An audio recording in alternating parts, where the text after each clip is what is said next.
We're going to start with Bill Null, Mohawk Day Camp.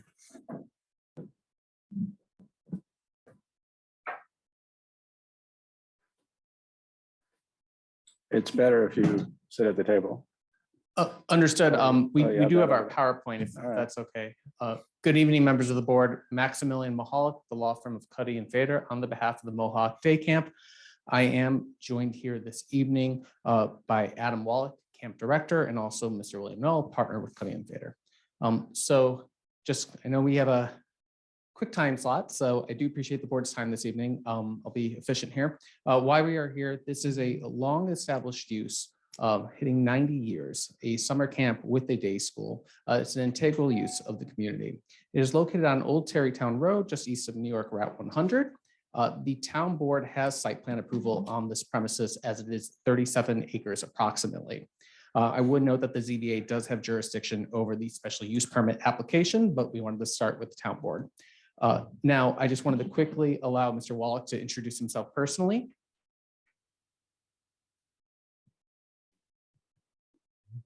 Thanks, Max.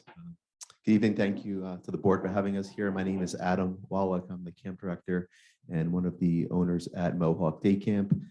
As Max shared, this summer will be our 94th summer and have a great history of many campers, staff, alumni at the camp.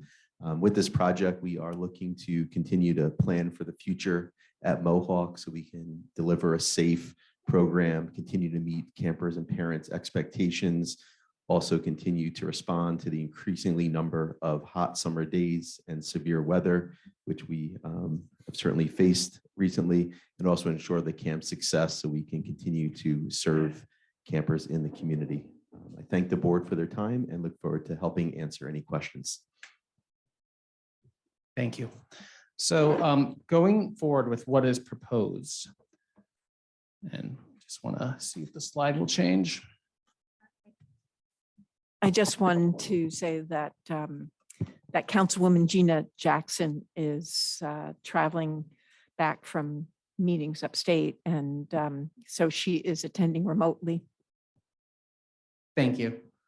So in terms of what is proposed before the board, so the camp is seeking to introduce an enclosed curling center that can accommodate camp programming to provide safe and convenient air-conditioned space for campers during times of inclement weather and during hot days. In addition, what is proposed is a turf field that will be used year-round by the provision of a seasonal bubble during the winter months. And what's great about using a turf field is during the summer when the bubble is down, turf does drain better, and we have seen those increased storm events. So that will allow for efficiencies in operation and cost savings. Now, during the off season, the camp is seeking to rent out these improvements to third parties for off-season use. And this is part of seeking increased revenue streams to enable future improvements, to address drainage issues that have been seen on the site in the past, to allow for additional programming, and to allow the use to be an important part of the community and to continue into the far future. So here you'll just see images of the standard type of bubble you would see over a turf field, and also the type of curling court proposed here. So just a little more detail on these improvements. What we're looking at is the multi-purpose sports field covered with the seasonal bubble, and then the multi-purpose curling center. The turf field is about 45,000 square feet approximately, while the curling center is at 20,000 square feet approximately. Just something to note, we are still in the process of developing the site plan and engineering drawings. We're just at the conceptual stage now, but we wanted to come to the board to have this conversation and to determine the next steps. So here you can see, the proposed locations, and I'm going to go back a slide here. So what we're looking for is we're looking to have it conveniently located, but also away from residences. So you'll see this general area in red here on the slides on the TV, where the proposed turf field and curling court would be. And then we have a little more detail here with the dimensions of both of those improvements. So this is located within close walking distance of the parking lot along the front of the premises, but again, it is tucked away from other residences, and it's located where there's generally some open space now, so you're not losing many existing improvements, and any existing improvements that would have to be removed as part of this project would be relocated to other portions of the premises. Again, here's just an image of the what a traditional sports seasonal bubble looks like over a turf field. Some details on the programming. So the turf field would be utilized by the summer camp during the camp season. During the school season, it would be used by the day school. And also during that rest of the year, that off season, if you will, it would be rented out to third party groups. So we're looking at community organizations, sports leagues, different types of organizations focused on sports, so they can utilize the premises for practices and games. These are not tournaments, they are not spectators, but this is a venue that could be utilized. How much would it be rented out for? So those numbers, I understand, are still in the works. We're still at the very conceptual stage, but we are still looking into the details on those. There's just a follow-up to Ken's question. Would there be like any scholarships or programs for, say, lower income, families who would, or individuals who would, want to use, the courts or dump? I understand that we are still looking into what kind of opportunities are available for us financially, and what kind of community outreach there can be. A lot of this is still in the conceptual stage, but we definitely hear the comment and we can take a look into the different options out there. Even if it provides revenue that would enable you to make the camp available for lower income, the camp itself. I just want to actually, and Adam might have a point on that. So I guess to answer the first question, so the seasonal bubble, this is a non-air conditioned space. So the bubble would be up for less than 6 months per year. So the bubble operation is essentially sometime late October, first week of November through end of March, first week in April.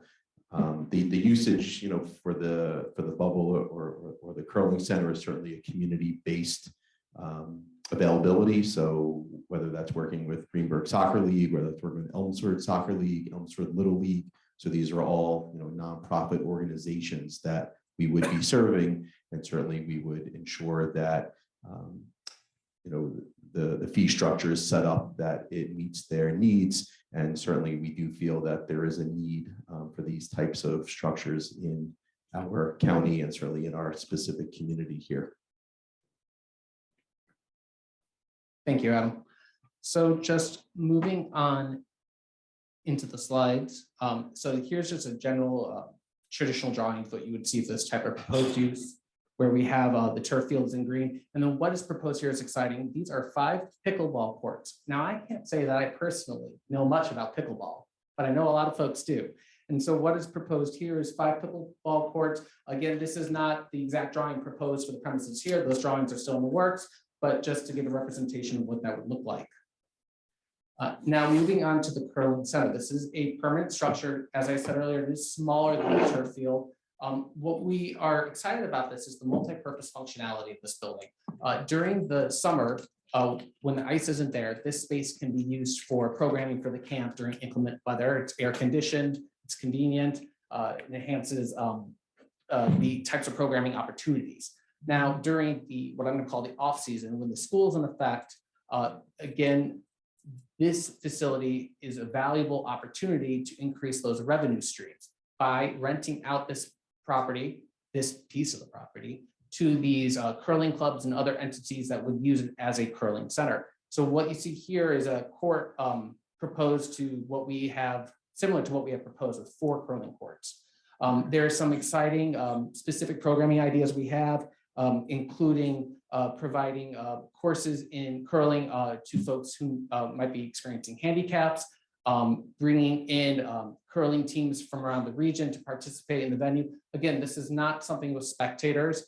These are things that people come into to participate in practices, participate in games. This is not, say, a full-scale competition with large crowds, but it is a unique and exciting activity that is growing in popularity. I believe that there was a couple folks out of Westchester recently who had big gains in the curling competition world. So it is an exciting sport that is growing in popularity. So looking at these courts, there are about up to 10 people per game. So the demand, it's not high. It's a small number of folks using each court during a game. And as I said, this would be utilized both in the summer by the camp and then utilized by these third parties during that off season. So just a couple things that I wanted to know. Here is just a kind of a standard template of what you see with the curling court layout. And here's some of the details on that programming I already went into, but you can see that the idea is to offer classes and clinics through these third parties that are familiar with curling. Some other notes I just wanted to articulate for the board. So approximately there are 225 parking spaces on the premises.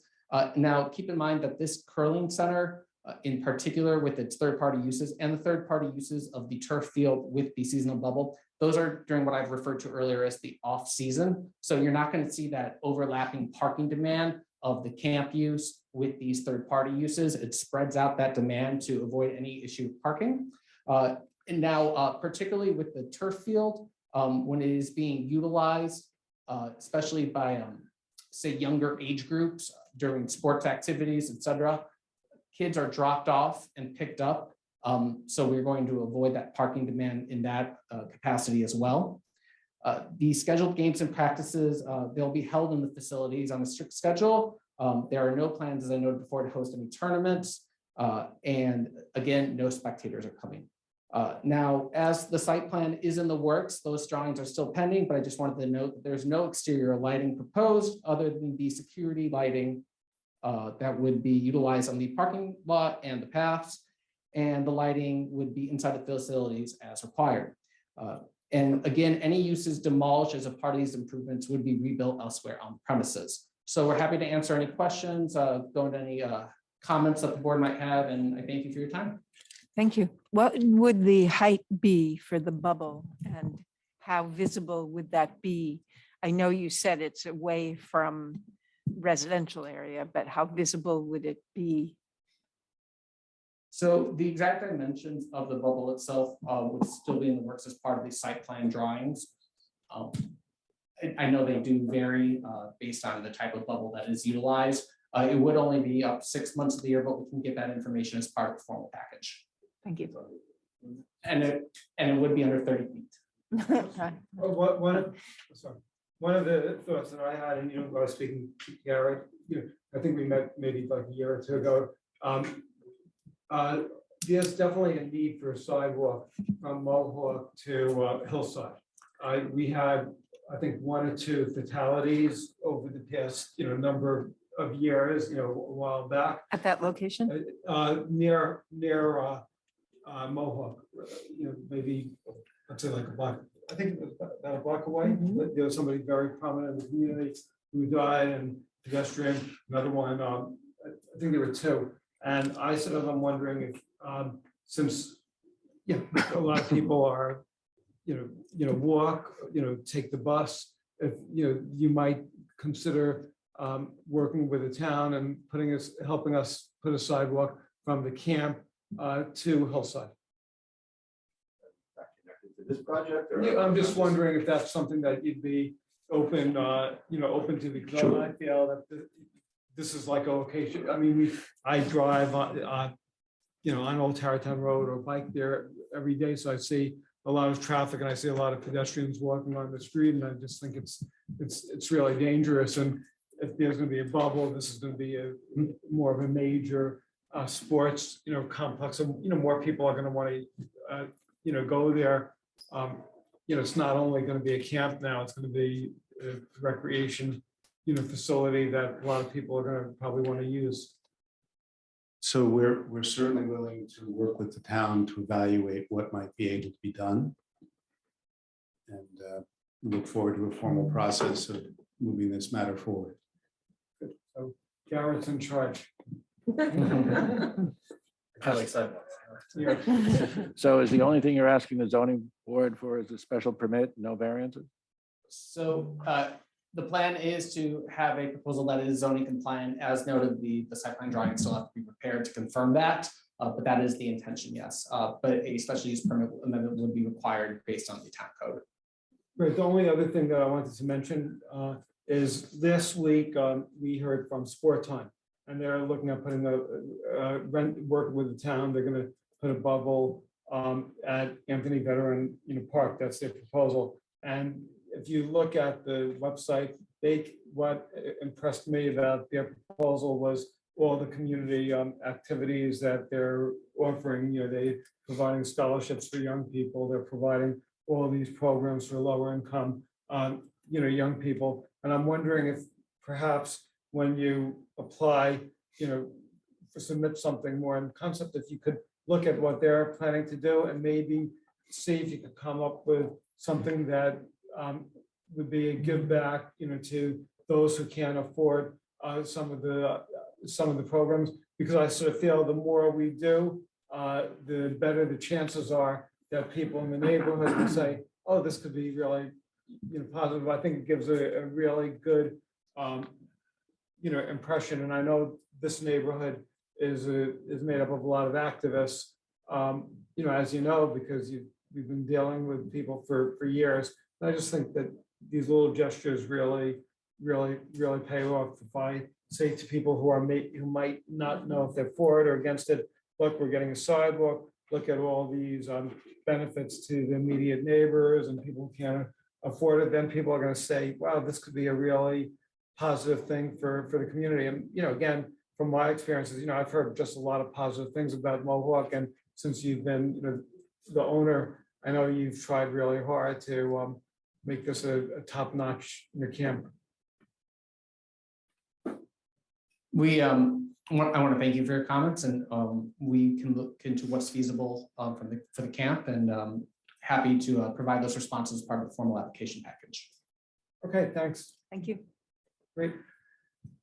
Just a couple comments from me. If the board thinks it'd be beneficial, one thing I would recommend is potentially for the applicant to stake the corners of the two proposed facilities, and then have that available to the town board to visit and really see in the field what that proximity is to local residents, and you get an idea of how substantial the tree buffer is in between those proposed fields. So if that's something the applicant could stake out and let the board know whether the board would want to do a noticed visit, obviously that would be up to your discretion, or if you just want to visit it in separate small groups. But whatever it is, we would be happy to help coordinate on your behalf. So on that point, when you make a presentation like this, repeatedly saying, well, we're not there yet, we're not there yet, we're not there yet, doesn't help us too much in making, at least forming an opinion about it.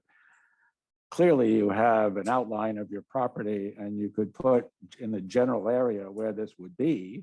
So we would have some, as opposed to saying, well, we don't have the polished site plan done yet, but, there's been other site plans on this property. And just to clarify, we do have the approximate location of the two proposed facilities up on the screens there in the center of the premises. And before, one of the intentions here was to locate it away from single-family homes in the general neighborhood. So we did want to provide that with the approximate dimensions, but we do hear the comment. So you're saying the outline in red, the L shape, is the bubble? Sorry? The outline in red is the bubble. Yes. And then the curling center there in turquoise light blue. So it's basically covering the property. 37-acre parcel.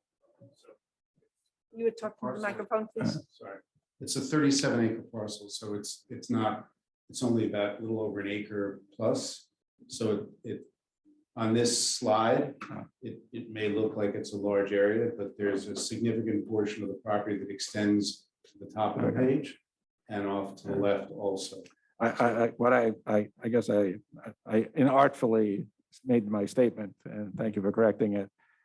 It looks like there's landscaping that makes this somewhat of a standalone little area of your larger parcel. Is that what it is? What we're trying to do is to locate these buildings near the parking area that's down at the bottom towards that turquoise box. And put it so that the substantial trees are buffering the view from the adjacent residences. So we're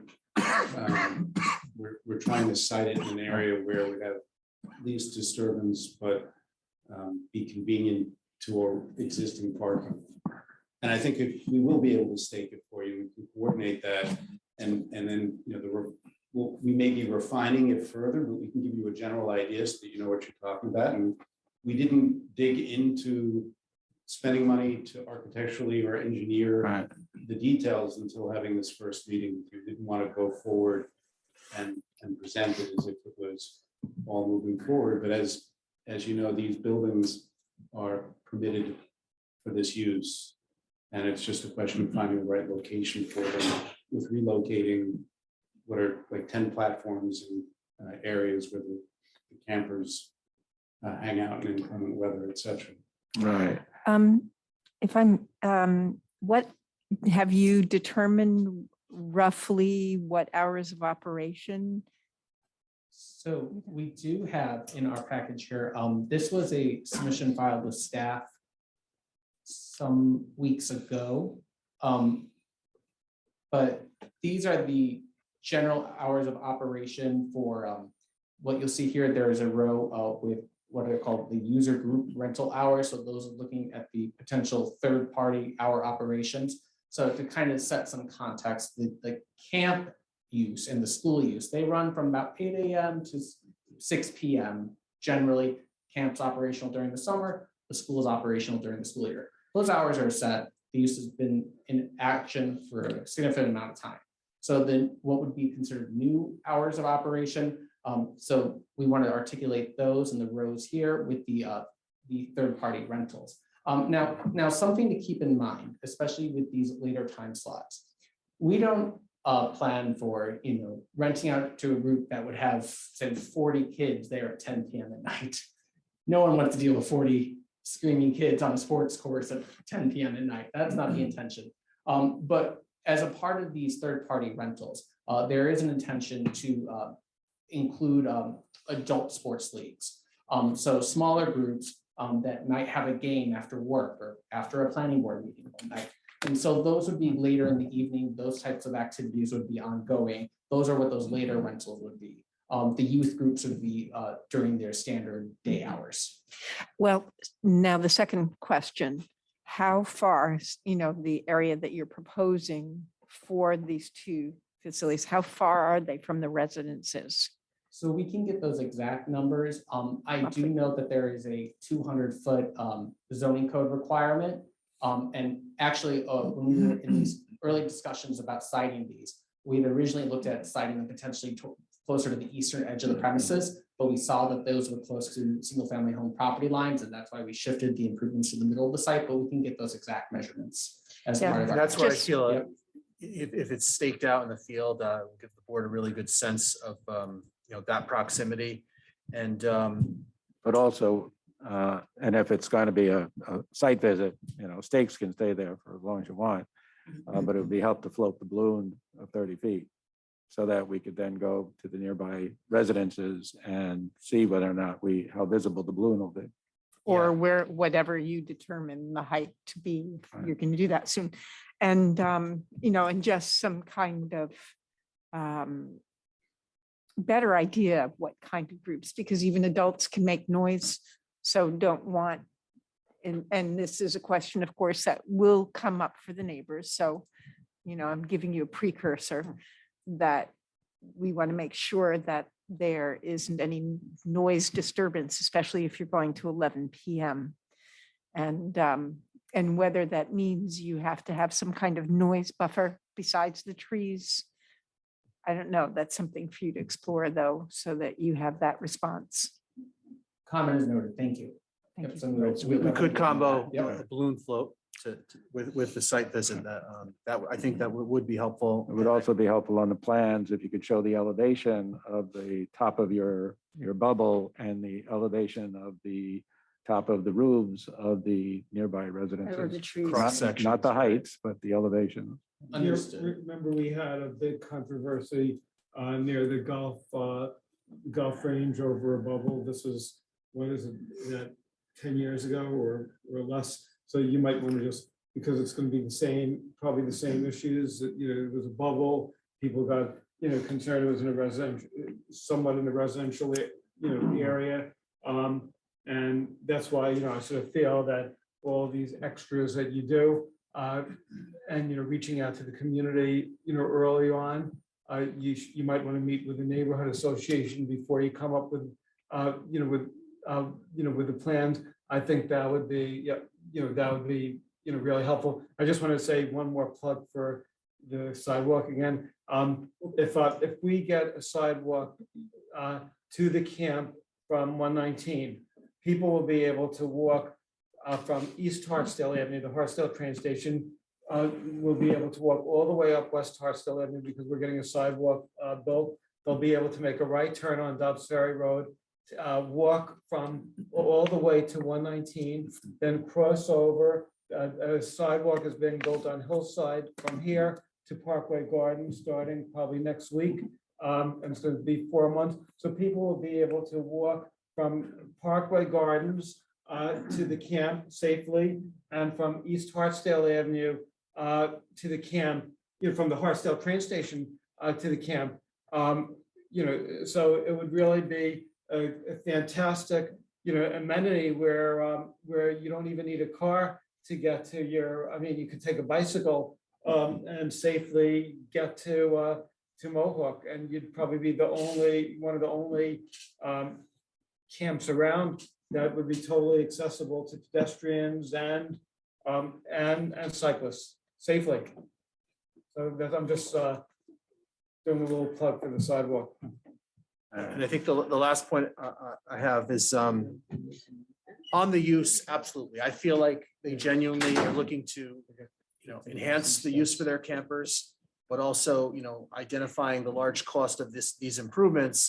I understand the need to generate revenue and rent out the facility.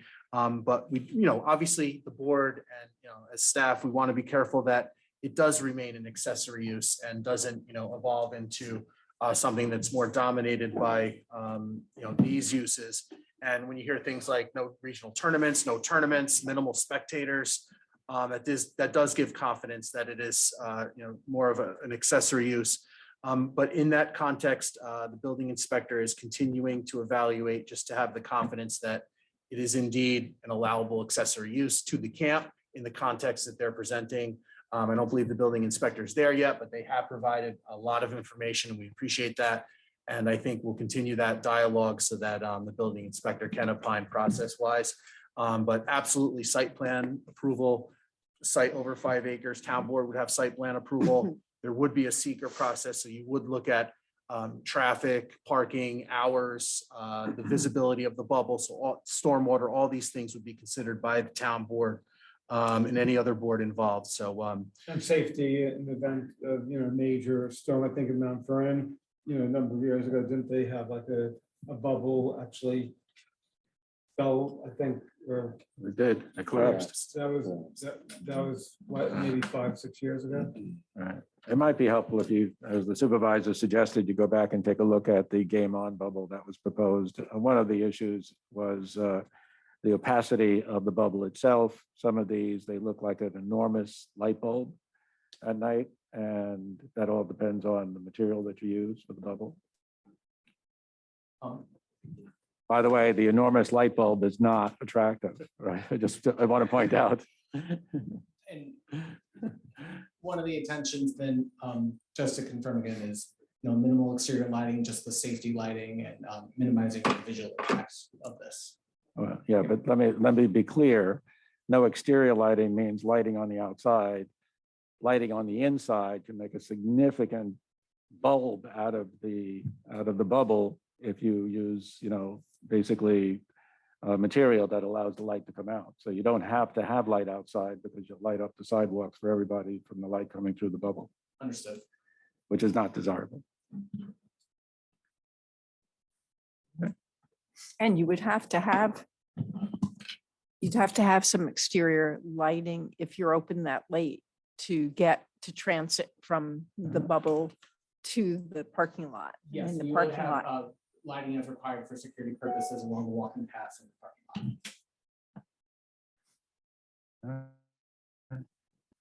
I assume traffic studies will be done. Yeah, all that information would be part of a formal application. Okay, Great, thank you. thank you very much. Thank you. Thank you. Thank you, members of the board and staff. Have a great evening.